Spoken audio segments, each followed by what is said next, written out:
Hello guys, welcome back to your channel 1000 Manga Recap. In the last episode, we saw Wu Chen deep in thought about Xiang Xianan. Now, let's move forward. Bao, with concern in his voice, says, "Brother Wu, why don't you pause your filming for a few days and resume once I've dealt with her?" Wu Chen, determined, replies, "Jin Xiao, we have to adapt to the situation at hand, there are some things we can't avoid." Bao sighs, "That's true. Avoiding her deliberately would only give her a stronger reason to cause trouble. Tomorrow, let's take it one step at a time." The next day, we see Xiang Xianan with a teasing smile. She says, "My little Hui Hui, I haven't seen you for a few years. It seems like you've gained a bit of masculinity. Not bad. Oh my, you have pecs, take off your clothes, and let me take a look." We see Bao getting nervous, beads of sweat forming on his forehead. Xiaoyi thinks, that's the Xiang family's second sister? She and Mr. Bao are like brothers and sisters. They don't look like they're going to cause any trouble. The director calls out, "Click. Everyone focus, let's redo the scene." Xiaoyi, panicking internally, thinks, "Oh crap, I wasn't paying attention."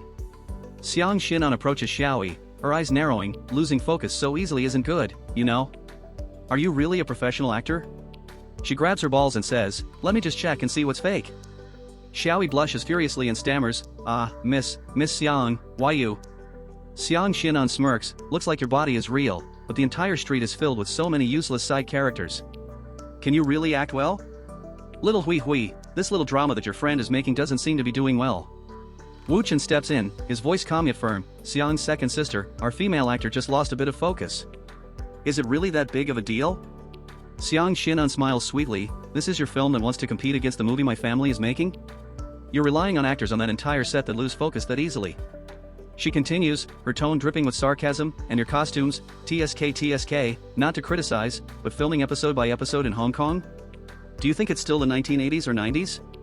Bai interjects, "Miss Nan, is our indoor greenhouse really that intolerable to you?" Wu Chen, still smiling, says, "Don't worry, Jin Xiao.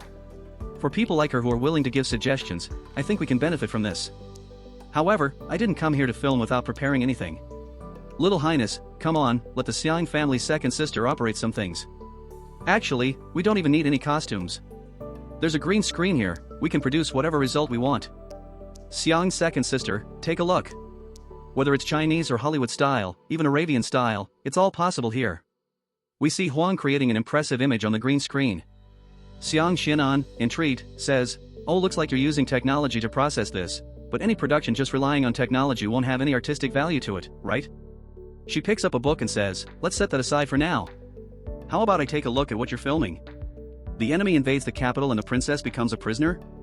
No, is there a princess who's about to be captured with such tidy clothes, hair, and flawless makeup?"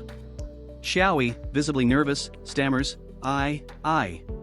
Wu Chen reassures her, "Don't worry Xiaoyi, the Xiang second sister is just teaching us some details. Let's listen." Xiang Xianan, while burning the book, says, "Alright, since you're willing to listen, I'll teach you." She throws the book aside. She turns and her expression changes. This should be the expression when you're escaping. But when you're captured and stepped on by enemy soldiers, you should have a different expression. Wu Chen claps, genuinely impressed. Seems like the second sister really is a professional. "I'm impressed." Xiaoyi looks at Xiang Xianan with newfound respect. Xiang Xianan says, "You're really impressed? If you say so. Alright, write the press release like this: Xiang Xianan crosses the Pacific to teach acting, recently qualified director Wu Chen admits his shortcomings. Once it's written, just release it." The cameraman looks nervous.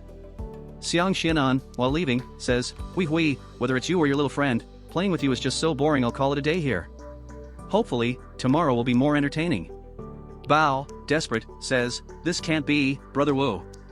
Are you really letting Miss Nan send out that kind of article? Wait for me here, I'll plead with her not to release it." Wu Chen, calm and collected, says, "Jin Xiao, let's put out the fire first.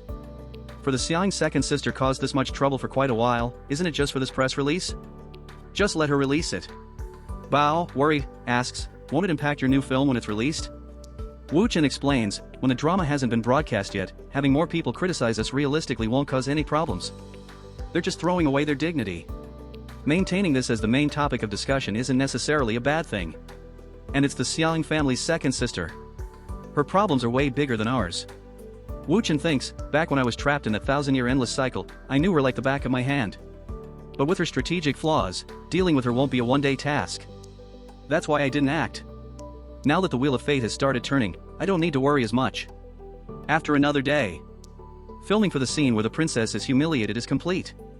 Xiang Xianan, with a mocking tone, says, "Oh my, you really just followed what I said." Wu Chen replies, "Of course, I have to take in the good information." Xiang's second sister, "Do you have any more pointers?"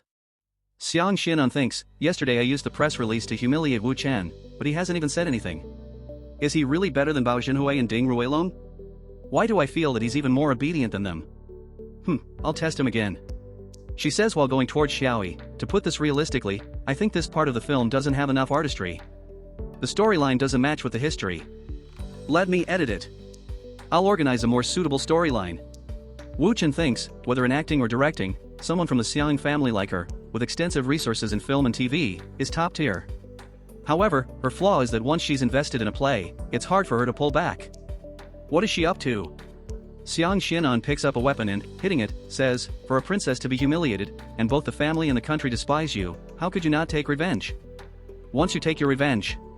She tries to kill herself. She says, with the princess being so broken, based on the time period's views, the only thing she can do would only be. We see Xiaoyi start yelling. Bao yells, "Oh crap, Miss Nan is in that state again. We need to stop her." Wu Chen thinks, after stabbing another actor, she stabs herself? If she keeps causing trouble like this, something is bound to happen. We can't stay passive anymore, I have to intervene. He resets the time. The time goes back to that exact moment. Xiang Xianan, going towards Xiaoyi, says, "To put this realistically, I think this part of the film doesn't have enough artistry. The storyline doesn't match with the history. Let me edit it. I'll organize." Wu Chen holds her hand and pulls her towards himself, saying, "For your plan, I think it's best that we go to a different place to talk about it a little more." Xiang Xianan, surprised and flustered, says, You. If you like my video, please share and subscribe.